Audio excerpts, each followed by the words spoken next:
തൃശൂർ ശബ്ദരേഖ വിവാദത്തിൽ പ്രതികരണവുമായി CPIM. വർഷങ്ങൾക്ക് മുൻപുള്ള ഓഡിയോ ക്ലിപ്പാണ് പുറത്തു വന്നത് എന്ന് ജില്ലാ സെക്രട്ടറി KV അബ്ദുൽ ഖാദർ പറഞ്ഞു. ഓഡിയോയിൽ ശരത് പറഞ്ഞത് തെറ്റായ കാര്യങ്ങളാണ്. ശരത്തിൽ നിന്നും പാർട്ടി വിശദീകരണം തേടുമെന്നും KV അബ്ദുൽ ഖാദർ വ്യക്തമാക്കി. ഏതാനും വർഷങ്ങൾക്ക് മുമ്പ് പറഞ്ഞതായ ഒരു ഓഡിയോ ക്ലിപ്പാണ് ഇന്നത്തെ ചാനലുകളിൽ സംപ്രേഷണം ചെയ്യപ്പെടുന്നതായിട്ട് കണ്ടത്. അതിൽ പറയുന്ന കാര്യങ്ങൾ അടിസ്ഥാനരഹിതമായിട്ടുള്ള കാര്യമാണ്.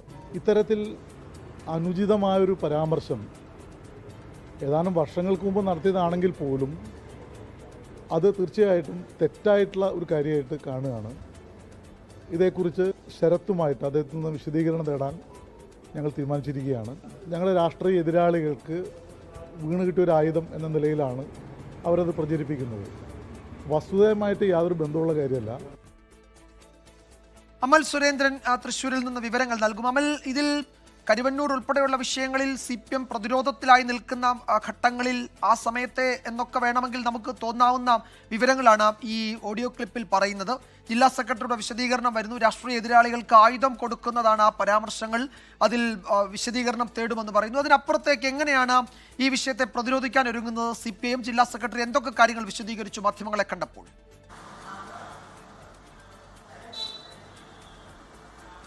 ഏതായാലും തൃശ്ശൂരിലെ CPM രാഷ്ട്രീയത്തിൽ വലിയൊരു കോലിളക്കം തന്നെയാണ് ഇപ്പോൾ DYFI സെക്രട്ടറി ആയിട്ടുള്ള VP ശരത് പ്രസാദിന്റെ ഈ ഒരു ഓഡിയോ ക്ലിപ്പ് ചോർന്നതുമായി ബന്ധപ്പെട്ട് ഉണ്ടായിരിക്കുന്നത്. അതിൽ ഒരു പ്രതികരണം നടത്തുകയായിരുന്നു KV അബ്ദുൽ ഖാദർ. അദ്ദേഹം തൃശ്ശൂർ CPMന്റെ ജില്ലാ സെക്രട്ടറിയാണ്. ഇപ്പോൾ രാഷ്ട്രീയ എതിരാളികൾക്ക്, പ്രതിയോഗികൾക്ക് ഒരു ആയുധം കൊടുക്കുന്ന തരത്തിൽ പലരും ഈ ഒരു ഓഡിയോ ക്ലിപ്പിനെ ഉപയോഗിക്കുന്നുണ്ട്.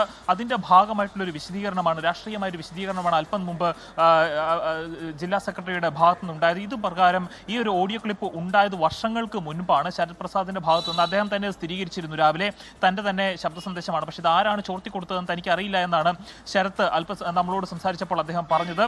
ഏതായാലും ശരത് പ്രസാദിന്റെ ഈ ഒരു സംസാരം നടക്കുന്നത് നടത്തറ ബാങ്കുമായി, സഹകരണ സംഘവുമായി ബന്ധപ്പെട്ട് കഴിഞ്ഞ ദിവസങ്ങളിൽ ഉയർന്ന വലിയൊരു അഴിമതി ആരോപണം ഉണ്ടായിരുന്നു.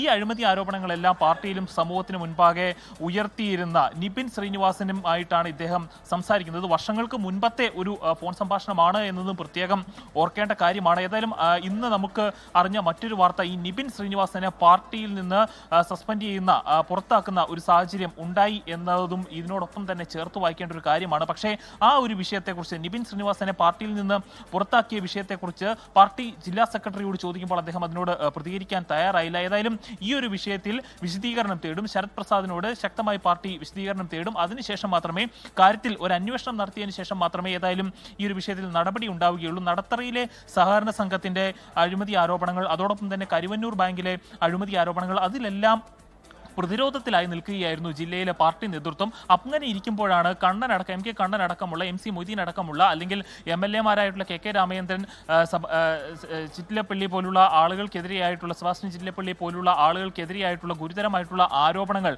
ഈ ശരത് പ്രസാദിന്റെ ഓഡിയോ മുഖാന്തരം വന്നത്. ആ ഓഡിയോ എങ്ങനെയാണത് റെക്കോർഡ് ചെയ്തത് എന്ന കാര്യത്തിലും അവ്യക്തത നിലനിൽക്കുന്നുണ്ട്. ആരെങ്കിലുമായി ഫോണിൽ സംസാരിച്ചതാണോ, ആ ഒരു വിഷയത്തിലാണോ ഈ ഒരു ഓഡിയോ പുറത്തു വന്നതിന്റെ പശ്ചാത്തലത്തിലാണോ ഇപ്പോൾ ഈ DYFI ജില്ലാ നേതാവ്, നടത്തറ ഈസ്റ്റ് ലോക്കൽ കമ്മിറ്റി അംഗം നിബിൻ ശ്രീനിവാസനെതിരെ ഇപ്പോൾ പാർട്ടി നടപടിയെടുത്തിരിക്കുന്നത്? ഔദ്യോഗികമായി ഇപ്പോൾ ജില്ലാ സെക്രട്ടറി അത് സമ്മതിക്കുന്നില്ല എങ്കിൽ പോലും അതായിരിക്കുമോ അടിസ്ഥാന കാര്യം? അതിന്റെ പേരിലായിരിക്കുമോ ഈ പാർട്ടി നടപടി? ഏതായാലും ഇന്ന് രാവിലത്തെ ദേശാഭിമാനി പത്രത്തിൽ ഈ ശ്രീനിവാസ്, അതായത് നിബിൻ ശ്രീനിവാസനെ പുറത്താക്കിയതുമായി ബന്ധപ്പെട്ട ഒരു വാർത്തയടക്കം വരുന്നൊരു സാഹചര്യം ഉണ്ടായിരുന്നു. പക്ഷേ അതിനുശേഷമാണ് ഈ ഒരു ഫോൺ ചോർന്ന ഒരു വാർത്ത പുറത്തു വരുന്നൊരു കാര്യവും നമുക്ക് കാണാൻ സാധിക്കുന്നത്. ഏതായാലും പാർട്ടിയുടെ ഔദ്യോഗിക ഭാഷ്യം എന്ന് പറയുന്നത് തൃശ്ശൂർ മണ്ണോത്തി ഏരിയ കമ്മിറ്റി നേതൃത്വത്തിനെതിരായിട്ടുള്ള ഗുരുതരമായ അഴിമതി ആരോപണങ്ങൾ നിബിന്റെ ഭാഗത്തു നിന്ന് ഉണ്ടാകുന്നത്, പാർട്ടിക്കുള്ളിലും പുറത്തും ഇത്തരത്തിലുള്ള അഴിമതി ആരോപണങ്ങൾ ഉണ്ടാകുന്ന ഒരു സാഹചര്യമുണ്ട്. നേരത്തെ നിബിൻ ശ്രീനിവാസൻ പാർട്ടിയിൽ നിന്ന് തരം താഴ്ത്തപ്പെടുന്ന ഒരു സാഹചര്യം പോലും ഉണ്ടായിരുന്നു. പാർട്ടിയുടെ മേൽഘടകത്തിൽ നിന്ന് കീഴ്ഘടകത്തിലേക്ക് തരം താഴ്ത്തുന്ന ഒരു നടപടി പോലും നിബിനെതിരെ നേരത്തെ പാർട്ടിയിൽ ഉണ്ടായ ഒരു സാഹചര്യം ഉണ്ടായിരുന്നു. അങ്ങനെ ഒരു കാര്യത്തിൽ ഏറെ നാളായി ഇവർക്കിടയിൽ തുറന്നു വരുന്ന, അല്ലെങ്കിൽ CPMന്റെയും അല്ലെങ്കിൽ DYFIയുടെയും ഭാഗമായിട്ടുള്ള നേതൃത്വങ്ങൾക്കിടയിലെ വ്യക്തികൾക്കിടയിൽ, നേതാക്കന്മാർക്കിടയിൽ ചില പടലപ്പിണക്കങ്ങളൊക്കെ നേരത്തെ മുതൽ നിലനിൽക്കുന്നുണ്ടായിരുന്നു. അതിന്റെ ഭാഗമായാണോ ഇത്തരത്തിലുള്ള ഒരു നടപടി ഈ ഒരു ഘട്ടത്തിൽ എത്തി നിൽക്കുന്നത് എന്നൊരു സംശയവും പൊതുവെ പൊതുവെ നിൽക്കുന്നുണ്ട്. ഏതായാലും പാർട്ടി ഈ നിപിന്റെ പുറത്താക്കലിനെ ഈ ഫോൺ സംഭാഷണം ചോർന്നതുമായി ബന്ധപ്പെടുത്തിയാണ് എന്ന് പറയാൻ ഇതുവരെയും സമ്മതിച്ചിട്ടില്ല, അല്ലെങ്കിൽ ഔദ്യോഗികമായി അങ്ങനെ ഒരു ഭാഷ്യം ഉണ്ടായിട്ടില്ലാത്തതിനാൽ തന്നെ നമുക്കത് പറയുവാനും ചില ബുദ്ധിമുട്ടുണ്ട്. പക്ഷേ അങ്ങനെയാണ് എന്നിരിക്കെ ഈ വിഷയങ്ങളെല്ലാം ചേർത്ത് വായിക്കപ്പെടേണ്ടത് ഒരു സാഹചര്യമാണ് ഇപ്പോൾ നിലവിൽ തൃശ്ശൂരിലെ CPM രാഷ്ട്രീയത്തിൽ നിലനിൽക്കുന്നതെന്നാണ് ഉറച്ചു പറയാൻ സാധിക്കുന്നത്.